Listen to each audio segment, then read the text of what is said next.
Hello दोस्तों, my self हर्ष राठौर। मैं आप सभी लोगों का स्वागत करता हूं हमारे चैनल, हमारे प्लेटफॉर्म।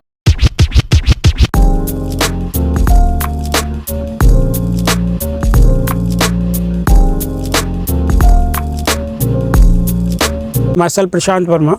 अब मैं आपको बता रहा हूँ आईपीसी 8060 की धारा जो है 206, उसके बारे में आपको बता रहा हूँ। उसमें क्या होता है कि जैसे मान लीजिए कोई भी गिरवी रखी हुई प्रॉपर्टी, जैसे मान लो मैंने कोई भी अपनी प्रॉपर्टी किसी को गिरवी रखी हुई है, अगर मैं उसको बेचना चाहता हूँ किसी को बिना उसको छुड़ाए, मतलब गिरवी रखी हुई प्रॉपर्टी को बिना छुड़ाए मैं किसी को बेचना चाहता हूँ, तो मुझ पर जो धारा लगेगी वो 206 लगेगी।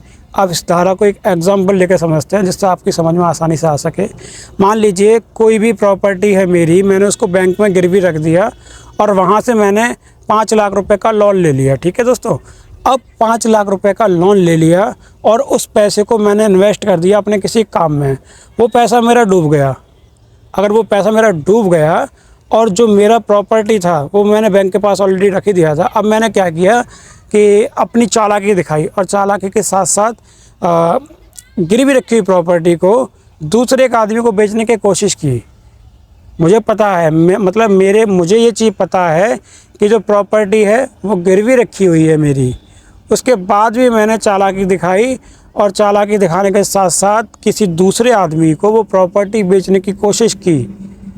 तो ये एक बहुत बड़ा क्राइम है जिसमें 2 साल की सज़ा मिलती है और जुर्माना भी लगता है।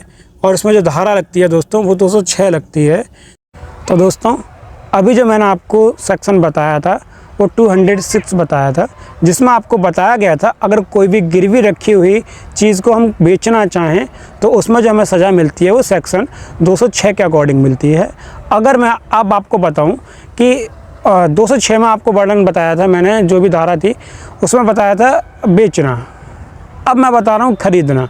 207 धारा क्या कहती है दोस्तों कि जैसे मान लीजिए कोई भी प्रॉपर्टी है जिसको मैंने गिरवी रखा हुआ है और जिसको मैं बेच रहा हूँ उसको भी ये बात पता है कि ये सामने वाले की प्रॉपर्टी किसी को गिरवी रखी हुई है, और मैं भी ये बात छुपा रहा हूँ बेचने से पहले कि ये मैंने प्रॉपर्टी किसी को गिरवी रखी हुई है, और सामने वाला ये बात जानता भी है कि ये प्रॉपर्टी गिरवी रखी हुई है, उसके बाद भी वो मुझसे वो प्रॉपर्टी खरीद रहा है, तो उस पर जो धारा लगेगी दोस्तों वो 207 लगेगी। 207 धारा में इसी बात का वर्णन किया गया है कि चालाकी होशियारी दिखाना वो तब ठीक होगा जब आपको इस बात का ज्ञान ना हो कि सामने वाले का जो भी प्रॉपर्टी है, जो भी कोई भी कोई भी हो सकता है उसमें XYZ, चाहे बाइक हो सकती है, मोबाइल हो सकता है, घर हो सकता है, प्रॉपर्टी में XYZ कुछ भी ले लो आप।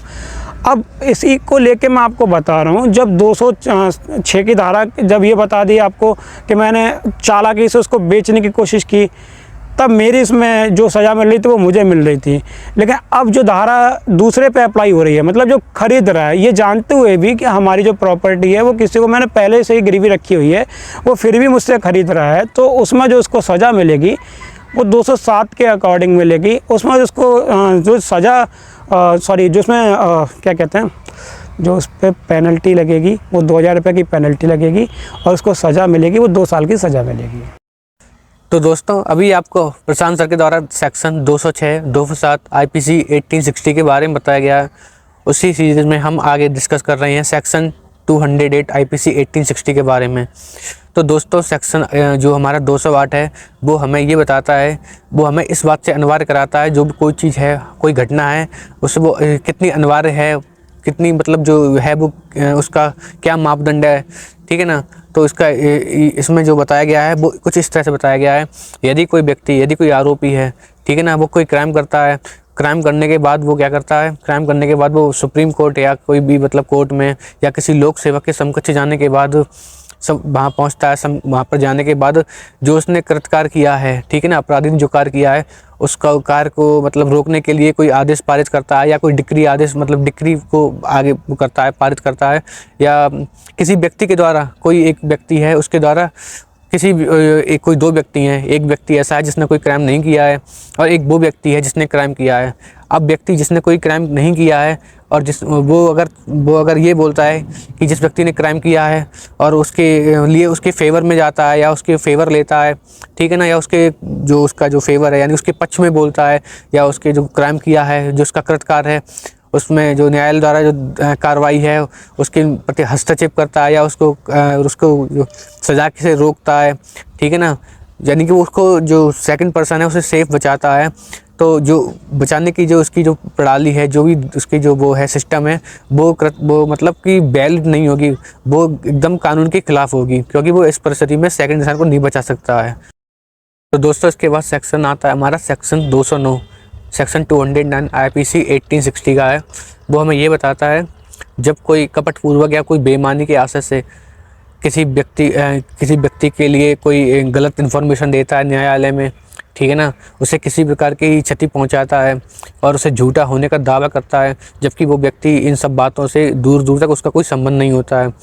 और अगर कोई भी अगर ऐसा कार्य करता है या उसे किसी व्यक्ति के द्वारा फंसाया जाता है या उसे क्षति पहुंचाने का कार्य करता है, तो जो भी ये व्यक्ति ये कार्य करता है उसे 2 वर्ष की सज़ा मिलती है, ठीक है ना, 2 वर्ष की सज़ा मिलेगी। और समुचित न्यायालय के द्वारा जो उस पर दंड का पेनल्टी जो है, उसका जो प्रावधान है दंड का, उस पर वो दंड का प्रावधान भी लगेगा। ठीक है दोस्तों, आगे की धारा आपको बताते रहेंगे। ओके दोस्तों।